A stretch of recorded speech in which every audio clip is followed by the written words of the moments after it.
আমার নবী ভুলে নাই। বদরের প্রান্তরে 70 জন কাফেরকে যখন বন্দি করে বিশ্বনবীর সামনে হাঁটু গেড়ে দাঁড় করানো হলো, বসানো হলো, 70 জন কাফের। কয়জন?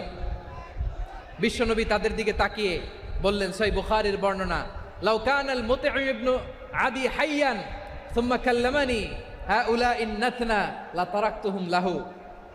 বদরের প্রান্তরে 70 জন বন্দি কাফিরের দিকে তাকিয়ে আমার নবী বললেন, আজকে মুতঈম ইবনে আদি যদি বেঁচে থাকতো আর তোমাদের 70 জনের ব্যাপারে যদি মুতঈম এক বাক্যে একটা সুপারিশ করত, তার সম্মানে আজকে তোদের সবাইকে আমি মাফ করে দিতাম।